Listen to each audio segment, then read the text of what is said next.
Vamos a dar comienzo a la segunda ponencia del día,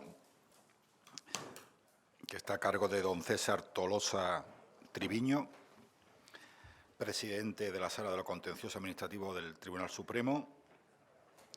Don César es magistrado del Tribunal Supremo desde el 2014, ingresó en la carrera judicial en 1982 y tuvo su primer destino en el Juzgado de Primera Instancia e Instrucción de Molina de Aragón, Guadalajara. En 1984 ascendió a magistrado y fue destinado al Juzgado de Instrucción número 5 de Palma de Mallorca y ese mismo año ingresó en el Cuerpo de Magistrados de Trabajo y ejerció en la magistratura número 1 de Santander hasta 1990. Posteriormente fue magistrado de la Sala Civil y Penal del Tribunal Superior de Justicia de Cantabria y desde 1993 presidente de la Sala de lo Contencioso Administrativo de ese mismo órgano judicial. En 2004 fue elegido presidente del Tribunal Superior de Justicia de Cantabria, cargo en el que permaneció hasta su nombramiento para el Tribunal Supremo en el año 2014. El tema de su ponencia va a ser seguridad jurídica y urbanismo en la jurisprudencia del Tribunal Supremo. Así que, por favor, César. Muy bien, buenos días. En primer lugar, también mi agradecimiento a los organizadores de estas jornadas por contar también conmigo un año más. Tuve la fortuna de estar en las primeras jornadas y la verdad es que volver a encontrarse en un foro como este y en una ciudad como Córdoba pues es una enorme satisfacción. Por tanto, mi agradecimiento es doble porque me han permitido disfrutar en dos ocasiones de esta situación. Yo voy a hablar, evidentemente, desde la perspectiva de un juez. Si ven ustedes el programa, soy el único juez que va a estar presente en las jornadas, lo cual, ya lo dije el año pasado y lo reitero hoy, tiene una cierta parte de temeridad. Encontrarse ante responsables de la Administración, ante profesores universitarios, ante técnicos urbanistas, cuando desde el Tribunal Supremo somos conscientes de que muchas de nuestras decisiones no cuentan con un respaldo mayoritario en la opinión de los que intervienen en el ámbito del urbanismo, pues conlleva un cierto grado de inconsciencia o de temeridad. Pero tengo que reconocerles que, por desgracia, a mí me va la marcha y, por tanto, voy a exponer la situación del Tribunal Supremo, las tesis del Tribunal Supremo, partiendo esencialmente de lo que se dice que es necesario modificar para hacer mi propio diagnóstico sobre si efectivamente esas modificaciones son necesarias, en primer término. En segundo lugar, para tratar de buscar dónde están el origen de los problemas del urbanismo, que yo creo que no siempre se diagnostican adecuadamente. Y, en definitiva, para también sostener cuál es la postura que en este momento mantiene el Tribunal Supremo. Porque que el Tribunal Supremo mantenga una determinada postura homogénea, unitaria, persistente, contumaz y obcecada, también es un elemento que contribuye a la seguridad jurídica. Una jurisprudencia que de vaivenes pues seguramente no generaría muchos problemas. Yo estoy un poco más tranquilo porque el profesor Baño León pues hoy ha tenido la deferencia, me imagino que por razones de amistad, de no dar excesiva caña al Tribunal Supremo. Verán ustedes que ha hecho una sola referencia, cosa que yo le agradezco enormemente, porque estoy convencido de que habría muchas más referencias críticas que podía haber efectuado y seguramente muchas de ellas, tengo que decirlo, lo admito con razón. Lo primero que uno tiene que ser consciente cuando está en una institución como esta es que la crítica no solo es admisible, sino en ocasiones es incluso benéfica. Bien, él decía que efectivamente, y yo creo que con razón, el concepto de seguridad jurídica que tradicionalmente hemos venido manejando y con el que hemos ido resolviendo los problemas desde la perspectiva jurisdiccional, en aplicación de ese principio general del artículo 9.3 de la Constitución y de su interpretación por el Tribunal Constitucional, es probable que responda pues, a una situación de una cierta ingenuidad en relación con lo que es la realidad del urbanismo en nuestro país, pero yo diría que la realidad del ordenamiento jurídico en nuestro país. Lo que ocurre es que en el caso del urbanismo probablemente hay una serie de factores, una serie de aspectos que contribuyen especialmente a que nos encontremos ante una cierta inseguridad jurídica. Aunque, vuelvo a repetir, después les formularé a ustedes una pregunta que yo mismo me hago, y es si efectivamente existe tanta inseguridad jurídica en el urbanismo como venimos afirmando, porque yo creo que al final lo estamos convirtiendo en un cierto mantra que repetimos con absoluta normalidad, pero por cierto al que no ponemos en remedio. Decimos que hay inseguridad jurídica, pero continuamos en la misma situación. El profesor Baño León se refería al Tribunal Constitucional y a sus resoluciones. Yo me voy a referir a una sentencia en concreto que creo que está directamente conectada con el tema del urbanismo, porque creo que justamente lo que el Tribunal Constitucional dice que debe ser el ordenamiento jurídico es justamente lo que no es el ordenamiento jurídico urbanístico. Dice el Tribunal Constitucional en su sentencia de 15 de marzo de 1990 que la exigencia del artículo 9.3 relativo al principio de seguridad jurídica implica que el legislador debe perseguir la claridad y no la confusión normativa, debe procurar que acerca de la materia sobre la que se legisle sepan los operadores jurídicos y los ciudadanos a qué atenerse, ya lo decía, debe huir de provocar situaciones objetivamente confusas, hay que promover y buscar la certeza respecto a qué es derecho y no provocar juegos y relaciones entre normas como consecuencia de las cuales se introducen perplejidades difícilmente salvables respecto a la previsibilidad de cuál sea el derecho aplicable y cuáles sean las consecuencias derivadas de las normas vigentes, incluso cuáles son las normas vigentes, porque en ocasiones no lo sabemos. Yo creo que es evidente que si estos son los requisitos para que exista la seguridad jurídica, difícilmente el ordenamiento jurídico urbanístico responde a estos principios. Pero también es cierto que en el concepto de seguridad jurídica debemos encontrar tres fases diferentes. Y sería, a mi juicio, interesante diferenciar claramente esas tres fases para tratar de concretar y determinar dónde realmente se están produciendo los problemas de seguridad jurídica en el ámbito del urbanismo. Porque la seguridad jurídica va a jugar en tres momentos diferentes dentro de nuestro ordenamiento jurídico urbanístico. En primer lugar, la seguridad jurídica tiene que estar presente en la elaboración del derecho, en la elaboración de las normas. Consecuentemente, debemos contar con unas normas que estén dotadas de los principios de claridad, de sencillez, de determinación, que no lleven, en definitiva, a la confusión en su posible interpretación. En segundo lugar, una vez que tenemos una norma que responde a ese principio de seguridad jurídica, es preciso que la aplicación de esa norma responda también a los principios de seguridad jurídica y, consecuentemente, es preciso que las administraciones públicas, al ejecutar y aplicar la legislación urbanística, lo hagan también de conformidad con esas determinaciones normativas, huyendo de cualquier tipo de aplicación que incurra en ilegalidad o que incurra en arbitrariedad. Y, por fin, quedaría una tercera fase, que es en la fase en la que entramos los jueces, que es la fase de aplicación judicial de las normas jurídicas en los casos de conflicto. También los jueces tenemos la obligación de establecer nuestros criterios con base en la seguridad jurídica. Y, en definitiva, si estos tres elementos funcionan, entonces podríamos hablar claramente de la seguridad jurídica.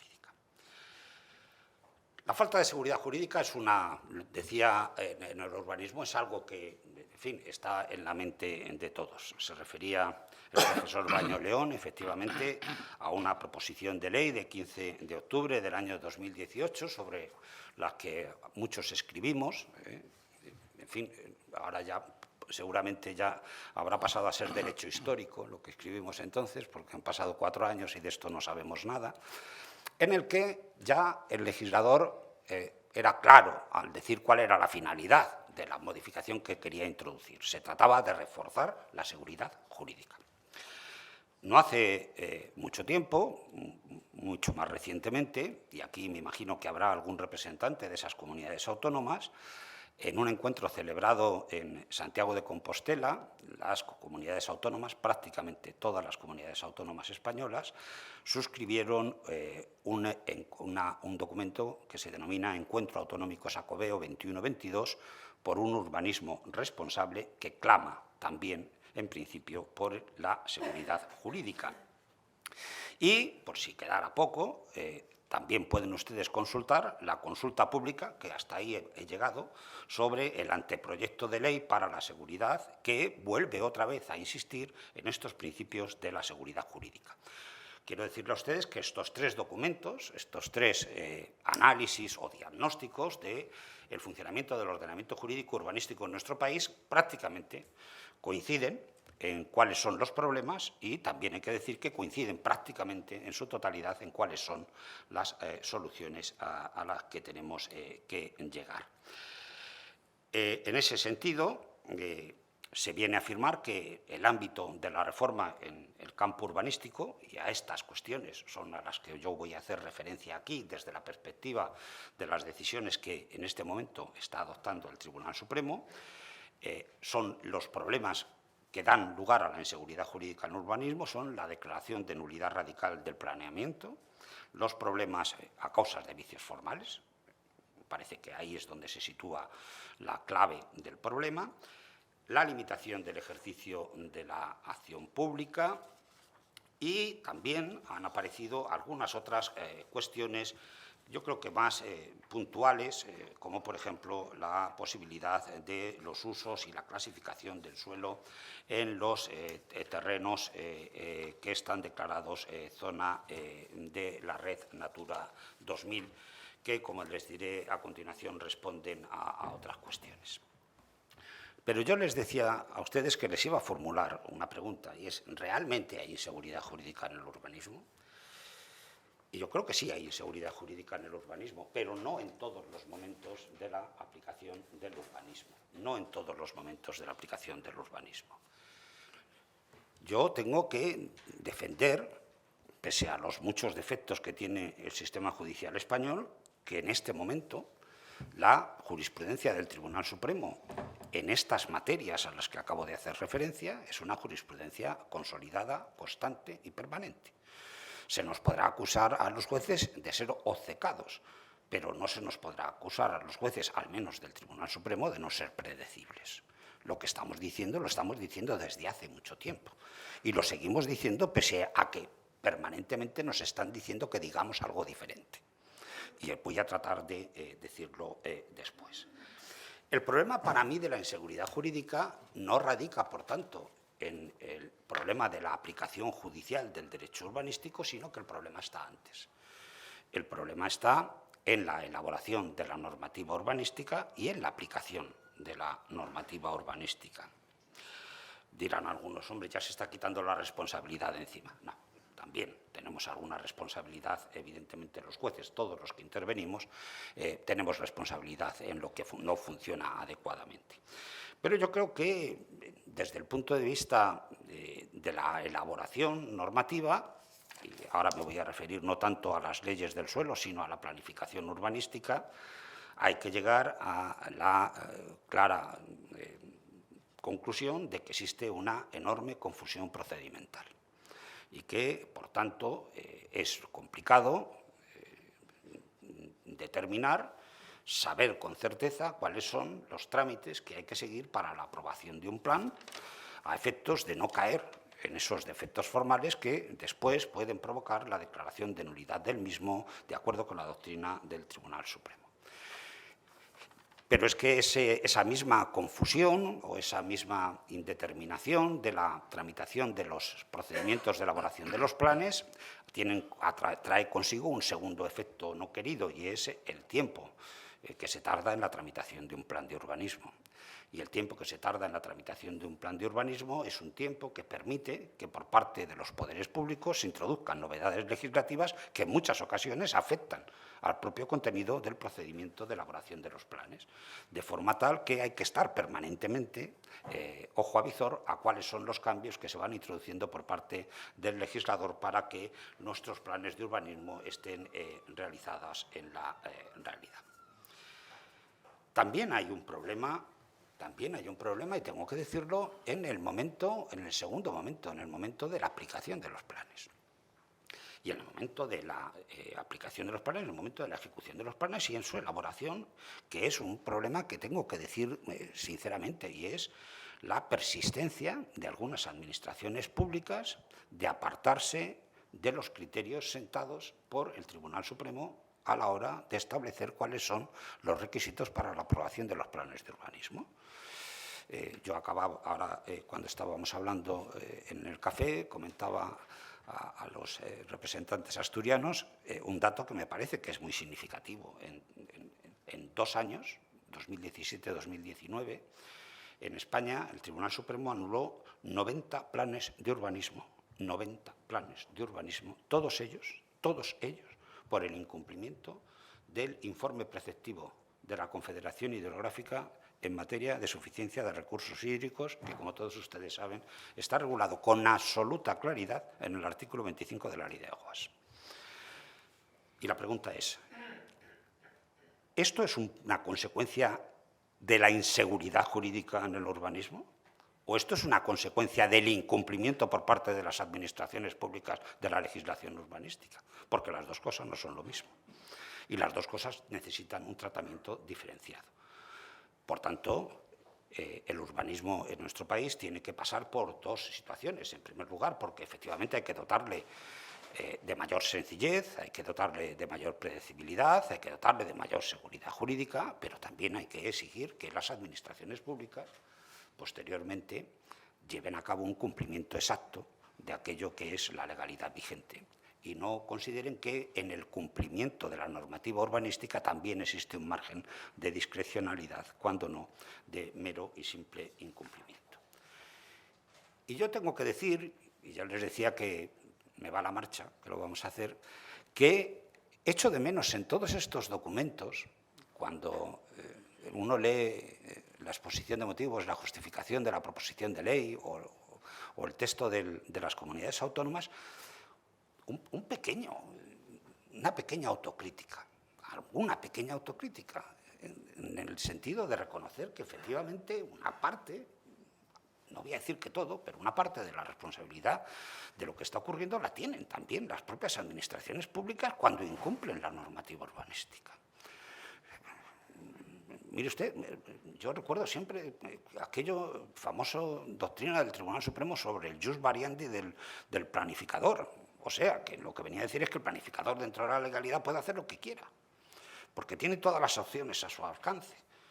Lo único que pedimos los jueces es que cuando la Administración decide cuál es la opción por la que se decanta, después sea congruente y la aplique a todos los ciudadanos y en todas las situaciones.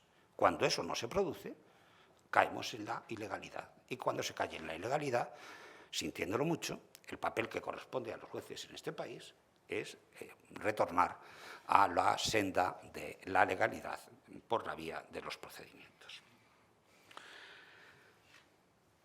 Miren, primer problema que se plantea, el problema de la unidad de los planes. Sí es cierto, como decía el profesor Baño León, que sobre esto hemos hablado y seguimos hablando, pero tenemos noticias recientes. Tenemos noticias recientes porque el Tribunal Supremo se ha pronunciado, la última vez se ha pronunciado hace escasamente mes y medio. Por tanto, es una sentencia que está calentita. Pero permítanme ustedes cómo lo que dice la Declaración de las Comunidades Autónomas. La Declaración de las Comunidades Autónomas dice lo siguiente. Dice, en los últimos años se ha incrementado de forma exponencial en España los casos de nulidad de planeamiento territorial urbanístico debido a vicios de forma. Totalmente de acuerdo. Pero a continuación añade, totalmente en desacuerdo por mi parte, de defectos de forma sin contenido sustantivo sobre sus objetivos o elementos estructurantes que podrían resolverse con sencillos procedimientos. Esto no es cierto. Esto no es verdad. La mayoría de los planes de urbanismo que se han anulado en el Tribunal Supremo vienen motivados por 3 causas fundamentales y ninguna de las 3 son causas que puedan considerarse leves. Luego les leeré una sentencia que habla no de vicios de forma, sino de pecados veniales, frente a los pecados mortales de las formalidades. Son 3 grandes causas. el 25 de la Ley de Aguas, que afortunadamente va pasando a la historia, y ahora tenemos dos grandes asuntos, que son la evaluación ambiental estratégica y los documentos económicos, tanto el estudio económico-financiero como los informes de sostenibilidad económica. Y me dirán ustedes, hombre, pero es que cuando ustedes analizan esos documentos, son ustedes excesivamente, perdonen por la expresión, pejigueros. Se fijan ustedes en el detalle. Decía el profesor Baño León que no nos da tiempo a leerlos. Probablemente en los tribunales no. En el Tribunal Supremo en ocasiones sí nos da tiempo, afortunadamente, a leerlos. Yo les voy a poner un dato estadístico. La sentencia del Plan General de Ordenación Urbana de Marbella tardó 6 meses en deliberarse. Estuvimos 6 meses deliberando y estudiando. Por tanto, nos dio tiempo a leer. Y me dirán ustedes, te decía, digo, es que se ponen excesivamente pejigueros cuando analizan los documentos. No, el problema es que los documentos no están. No es que los documentos sean correctos o incorrectos, es que simple y llanamente no se incorporan. No existe el estudio económico-financiero, no existe el informe de sostenibilidad económica. Miren ustedes, el informe de sostenibilidad económica se introduce en el texto refundido de 2007 y la primera sentencia del Supremo es del año 2016 sobre ese asunto, por la sencilla razón de que nadie se había enterado de que había ese nuevo informe, que nadie había comprendido que existía. De hecho, la primera vez que nos lo plantearon en un asunto de Logroño, yo era el ponente y hubo que empezar a estudiar aquel asunto, porque de repente nos pilló a todos de sorpresa, a nosotros también, tengo que declarar, tengo que reconocerlo. ¿Cuál es el problema de la nulidad de los planes? Pues el problema de la nulidad de los planes es que en este país tenemos que terminar por decidir al menos sobre 3 cuestiones fundamentales, porque de ahí viene todo el problema. En primer lugar, ¿qué son los planes? Hasta ahora hemos dicho siempre, y así se ha mantenido siempre, que eran disposiciones generales. Es verdad, dice el profesor Baño León, que él tiene dificultades para distinguir entre actos y normas, y más cuando los actos tienen un cierto contenido plural. Es verdad que es complejo, se establecen por la doctrina una serie de criterios, pero no siempre es fácil distinguirlo. Pero lo cierto y lo evidente es que mientras no haya una modificación, los planes generales se siguen considerando como disposiciones generales. Por cierto, gran parte de la doctrina que ahora afirma lo contrario, hace pocos años escribía claramente cuáles eran los elementos característicos de los planes para ser considerados disposiciones generales. Esto también hay que reconocerlo así. Por tanto, parece que ha habido una variación, probablemente como consecuencia de que esa consideración teórica tenía unos efectos prácticos demoledores sobre muchos de los planes. Por tanto, yo no sé si es un problema exclusivamente teórico o también tiene una deriva práctica importante. ¿Cuál es el gran problema del que los planes sean disposiciones generales? Pues simple y llanamente que no juegan los mecanismos de la convalidación y de la conservación de trámites, los supuestos del artículo 51 y 52 de la ley del año 2015. El Tribunal Supremo en esto ha sido tajante. Miren ustedes, no es posible que se produzca ni la conservación ni la convalidación de los planes, porque eso no está previsto en nuestro ordenamiento jurídico para los supuestos de nulidad de pleno derecho, que son los supuestos del artículo 47 de la ley, entre los que se encuentran la declaración de una previsión expresa para la declaración de nulidad de las disposiciones generales, que en todo caso es una declaración de nulidad de pleno derecho y que consecuentemente tiene sus efectos desde la aprobación del plan. ¿Qué es lo que se nos ha venido a sostener? Hombre, vamos a buscar una medida más racional.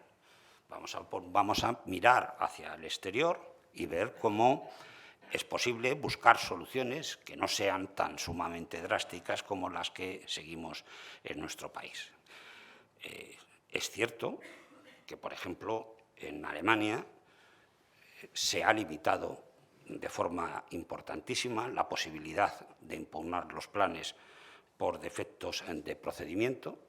Es cierto que en Alemania solo algunos expresamente establecidos por la ley de efectos de forma son capaces de dar lugar a la nulidad, y es verdad que rige el principio general de conservación del plan.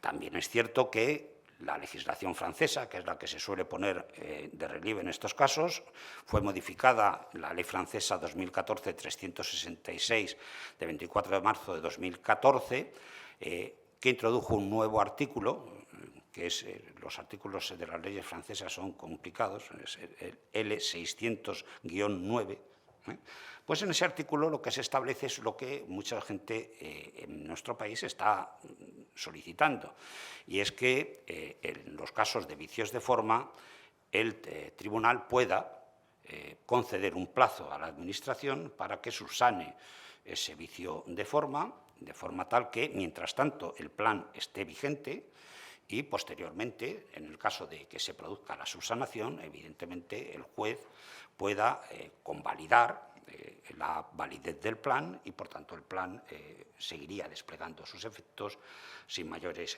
problemas. Esta doctrina la ha seguido también el Consejo de Estado italiano en una sentencia de 10 de mayo del año 2011, y también se hace referencia de forma bastante reiterativa a la posibilidad de las denominadas sentencias prospectivas por parte del Tribunal de Justicia de la Unión Europea. Se dice, por tanto, que prácticamente los únicos tribunales que se mantienen en sus 13 son los tribunales españoles, y ni siquiera todos los tribunales españoles, porque también se pone el ejemplo del Tribunal Constitucional cuando puede, porque así se lo permite su ley orgánica, establecer cuáles son los efectos de la declaración de inconstitucionalidad en el tiempo. Aunque después uno, en fin, pueda criticar algunos excesos en esa determinación, como ha ocurrido, por ejemplo, con los efectos de la declaración de inconstitucionalidad del primero de los estados de alarma, cuya parte dispositiva, sinceramente, me parece que puede ser objeto de numerosas críticas. Entre otras, la afirmación, a mi juicio, insostenible, de que los ciudadanos españoles tenemos el deber jurídico de soportar el daño de comportamientos inconstitucionales de los poderes públicos. Me parece que decir eso por parte de un tribunal constitucional es, en fin, me permiten también un lenguaje coloquial, es una pasada. Esto es una pasada. Bueno, pues bien, el Tribunal Supremo no ha llegado a eso, pero sí saben ustedes que dio un paso, que además fue muy celebrado por la doctrina, en una sentencia que es la sentencia del Plan General de Yaiza. En esta sentencia del año 2020, lo que el Tribunal Supremo hizo fue acoger algo que hasta ahora no había admitido, y es la posibilidad de declaración de nulidad parcial de un plan. ¿Cuál es la tesis del Supremo que está consolidada?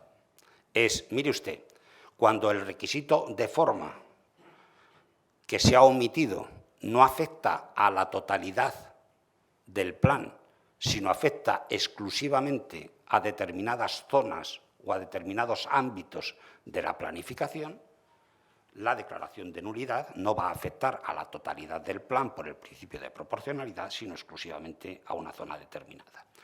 En el caso del plan de Yaiza, que les estoy hablando, el problema era que faltaba el informe de la Ley de Costas, quiero recordar, estoy hablando ahora de memoria, quiero recordar que es el artículo 117.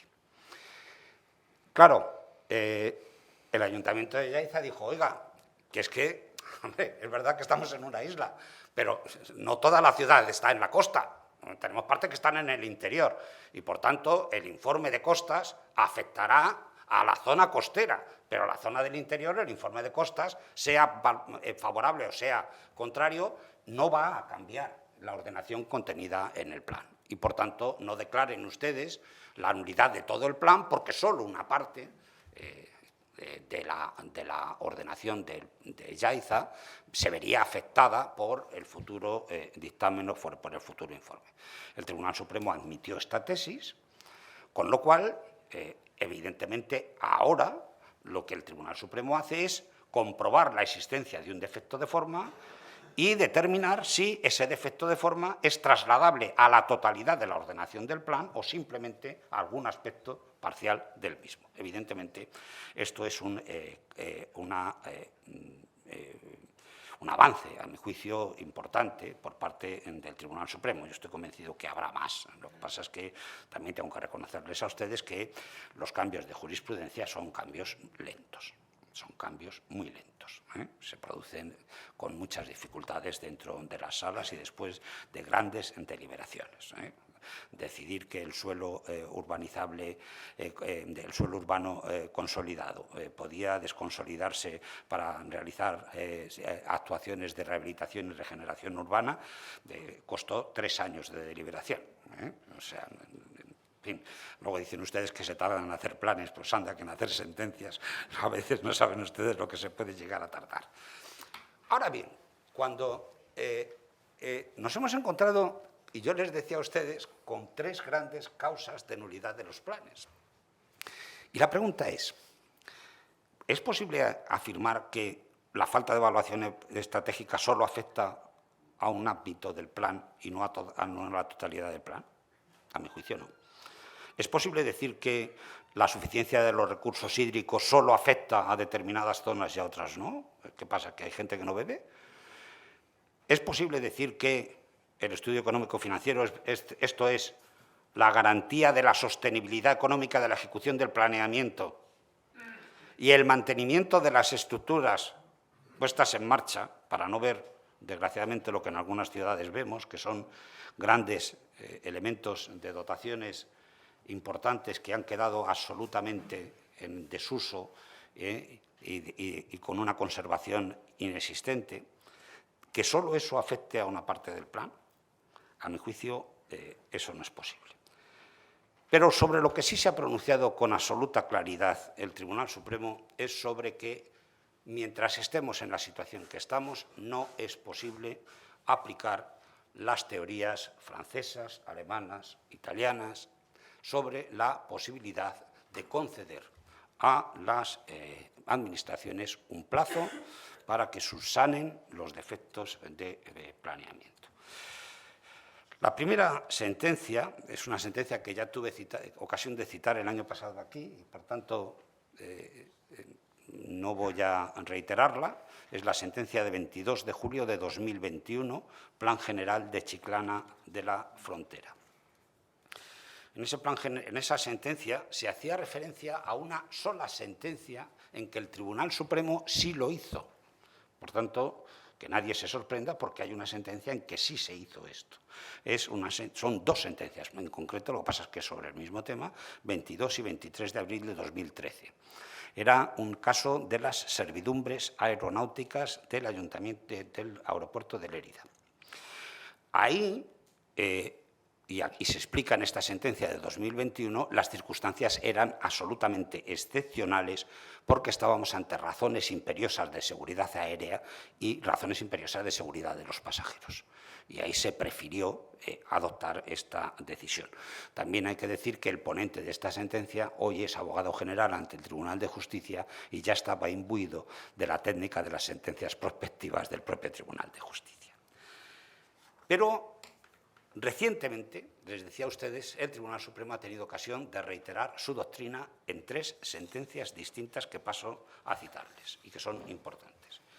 La primera, 14 de junio de 2022. Esta es una sentencia, atención, que no es urbanística. Es una sentencia que se refiere a vicios de forma en una ordenanza fiscal de un ayuntamiento. Pero la traigo aquí porque es la que la sala de instancia dijo: hay un vicio de procedimiento, pero es un vicio pequeño, es un vicio que no es importante. Y el Tribunal Supremo le contesta, el ponente debía estar calentico ese día, dice: en suma cabe deducir de tales afirmaciones que parecen fruto de la inadvertencia Que hay infracciones pequeñas o veniales de los reglamentos que no determinan la nulidad, lo que no podemos aceptar de ninguna de las maneras, de acuerdo con el 47.2. Por tanto, eso de que hay pecadillos veniales y pecadillos mortales, e incumplimientos formales pequeñitos y otros más grandes, y en fin, sobre todo porque yo siempre llego a la conclusión de una cosa. Mire usted, si hay un trámite formal que no sirve para nada, lo que hay que hacer es quitarlo. Lo que hay que hacer es quitarlo. Lo que no vale es mantenerlo y decir no lo cumplo porque no sirve para nada. Porque eso también genera inseguridad jurídica. Porque en definitiva yo hago una norma y después digo esto no sirve para nada y no lo cumplo. Luego vamos a ver ejemplos prácticos de esta situación. La segunda sentencia, esta es importante, es la sentencia de 23 de febrero de 2022. Aquí ya sí se está hablando del ordenamiento urbanístico. Aquí se concedió por la Sala de Galicia una posibilidad de subsanación porque se refería a que estábamos ante un supuesto absolutamente excepcional. Se trataba de un plan en el que la Sala consideró que declarar la nulidad era desproporcionado y excesivamente gravoso para el concello y, en su caso, la traslación a los ciudadanos. Por cierto, en esta sentencia se sale al paso de otra alegación que se suele hacer por la doctrina en relación con la posibilidad de subsanación de las evaluaciones ambientales estratégicas cuando se refiere a la sentencia del Tribunal de Justicia de la Unión Europea de 26 de julio de 2017, que se refería a un defecto en la evaluación ambiental de un proyecto, pero no de un plan. Por tanto, la cuestión es absolutamente diferente porque la naturaleza jurídica es otra. Y, consecuentemente, no es trasladable la doctrina de esa sentencia que efectivamente permite la subsanación con los supuestos de la evaluación ambiental estratégica. En este asunto de 23 de febrero estamos hablando de evaluación ambiental estratégica, no piensen ustedes que estamos hablando de otra cosa.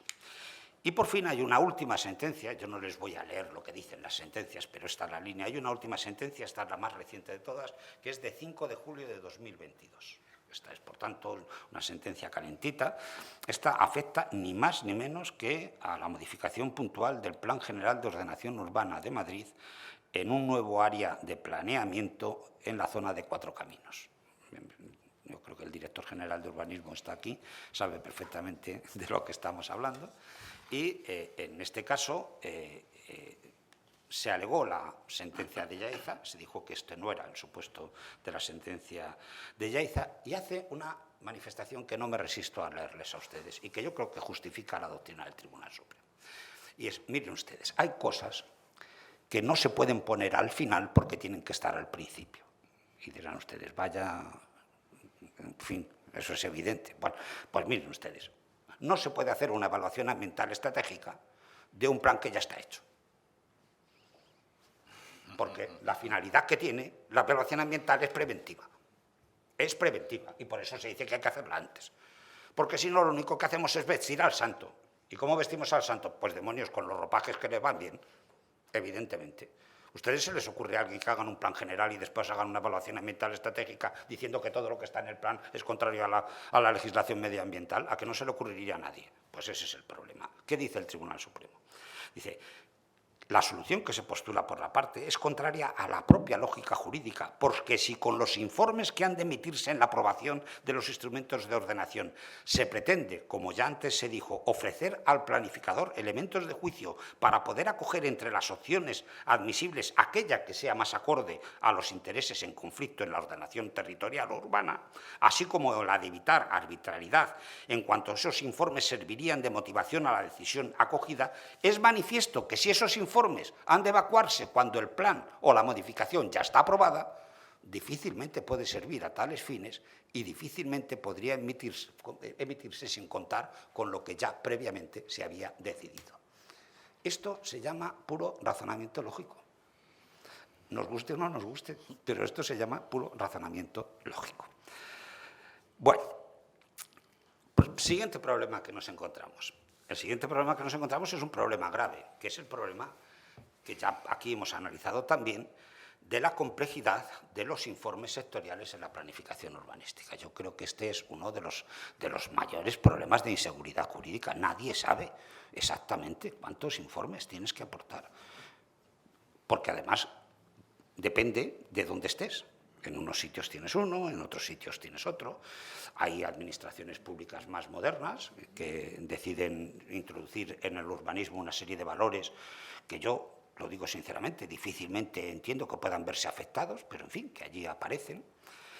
Y es verdad que la agenda urbana española dice claramente que, empieza por echar unos flores, dice que pese a que el sistema de planeamiento es nuestro sistema de planeamiento, imagino que al profesor Baño León cuando leyó esto se le abrieron las carnes, dice, o sea, nuestro sistema de planeamiento es un logro valorado a nivel nacional e internacional. Menos, y entre paréntesis pone, menos por el profesor Baño León y algunos otros que participamos de su misma idea. Dice, su evolución se ha dotado de una rigidez y complejidad que le hace prácticamente inservible para adaptarse a las necesidades cada vez más cambiantes de la realidad. Por tanto, primero nos ponemos la medalla y después reconocemos nuestros fracasos. ¿Qué es lo que se pretende, lo que se dice en esta, y podría ser admisible? Se dicen cosas bastante razonables. Primero, que se establezca un plazo único para todos los informes sectoriales.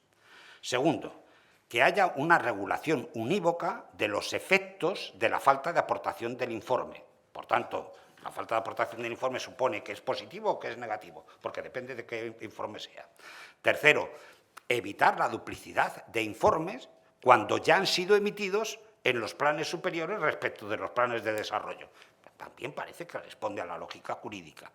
Y la posibilidad de crear estructuras administrativas específicas que permitan centralizar las decisiones sectoriales en esta materia. Hay un artículo que yo les recomiendo su lectura, que está publicado en la revista Ciudad y Territorio en el número 220, invierno 2019, sobre la incidencia de los informes sectoriales autonómicos en el planeamiento urbanístico. Leer este artículo causa escalofríos. Causa escalofríos, porque efectivamente, si seguimos así, esto tiene muy difícil solución. Esto tiene muy difícil solución. ¿Cuál es la idea que tienen las comunidades autónomas en la Declaración de Santiago? Pues algo que me sorprende, porque es centralizar las competencias en las delegaciones del Gobierno de las respectivas comunidades autónomas. ¿Vale? Cuando se trata de legislación sectorial del Estado. Pero ¿y cuando se trata de legislación de las propias comunidades autónomas? La centralización ya no vale. Es verdad que después acoge las ideas de la Agencia Europea. Y voy a ponerles a ustedes un caso práctico para que vean ustedes a dónde podemos llegar. La sección primera de la Sala del Contencioso Administrativo del Tribunal Valenciano declaró nulo, por ser contrario a derecho, el plan de acción territorial, además es que cada día le ponemos nombres más largos a las cosas, el plan de acción territorial de la infraestructura verde del litoral de la Comunidad Valenciana. Anda, que todo esto para terminar llamándole Patibel, que a mí me parece un nombre muy poco serio para un plan, que quieren ustedes que le digan. En fin, bueno, pues es el Patibel. Este plan se aprueba el 4 de mayo de 2018 y se anula por Valencia por los siguientes informes que no aparecen. Atención, porque la cuestión es importante. No tiene memoria económica.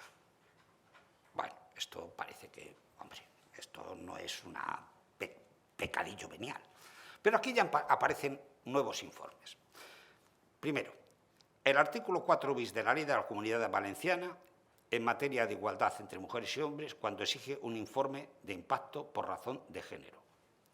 Y dirán ustedes, hombre, el informe de impacto de género ya está prácticamente generalizado, ya se ha hablado de él. Es verdad que no aparece en la legislación de las comunidades autónomas, que se está incorporando, que siempre es en legislación diferente, pero aquí ya empieza lo bueno.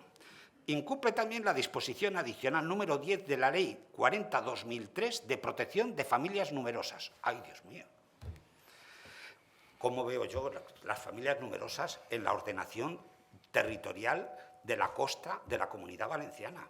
Pero ¿cómo han podido vivir hasta ahora las familias numerosas sin un informe de esta naturaleza? Esto debe ser para ver cómo deben acceder las familias con muchos niños a la playa. Digo yo. En fin, perdónenme ustedes que...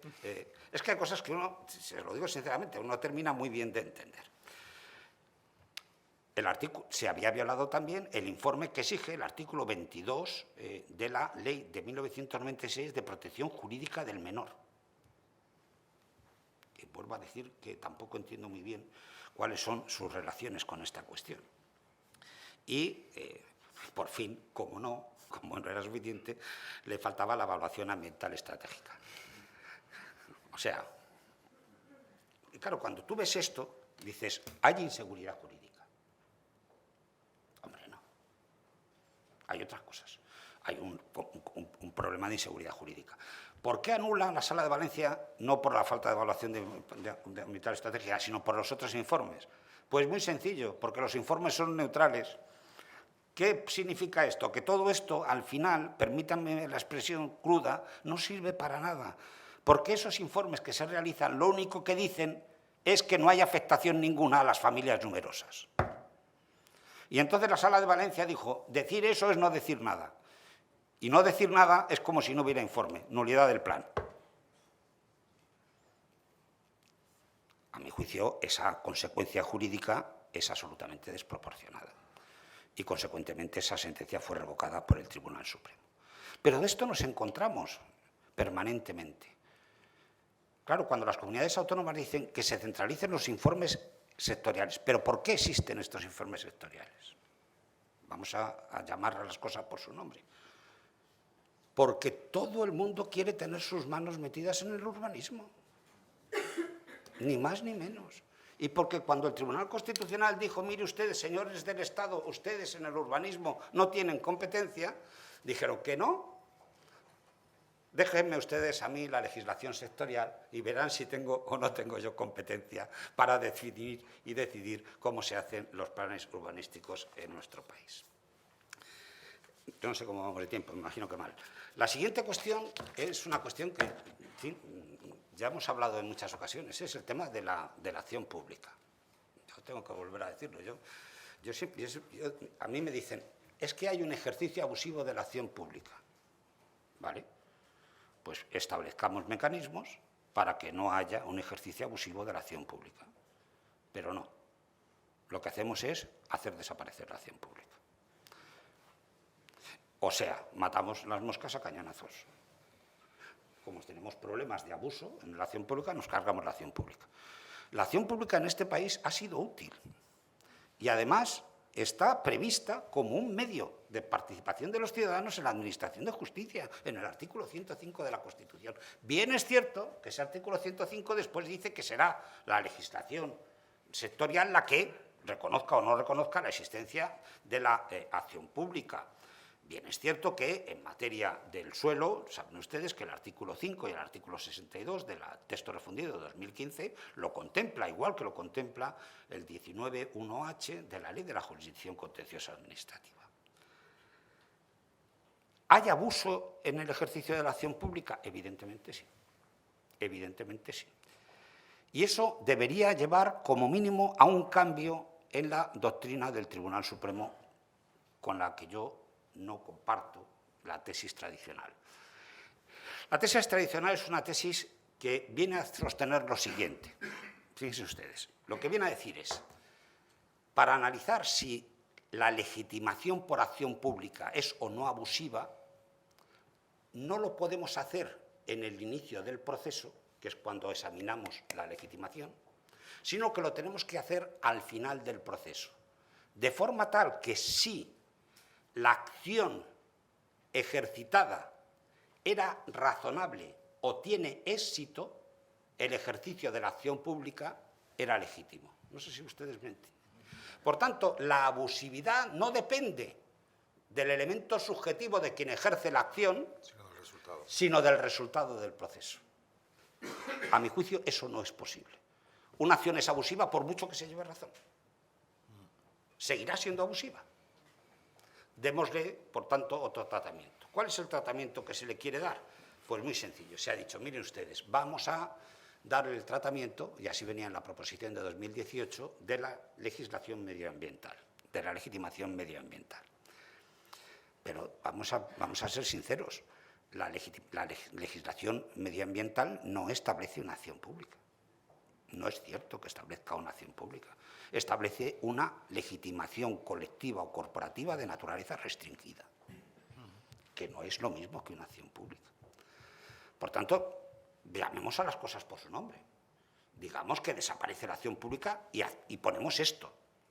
Esto que tiene dos elementos que han sido objeto de mucha crítica. Uno incorporado del derecho francés y otro del derecho anglosajón.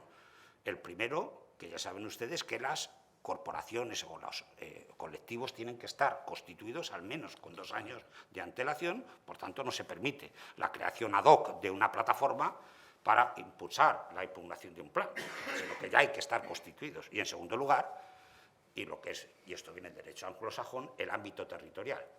Tienes que tener implantación en el ámbito territorial donde está el plan que vas a tratar de impugnar. Por tanto, se produce una restricción importante. Yo sigo diciendo que efectivamente tenemos que ser, y en esto lo acabo de decir, yo entono la autocrítica, los jueces quizá hemos jugado con la acción pública con una cierta amplitud que probablemente haya provocado que determinadas actuaciones estén motivadas más por razones económicas que por razones de defensa de la legalidad.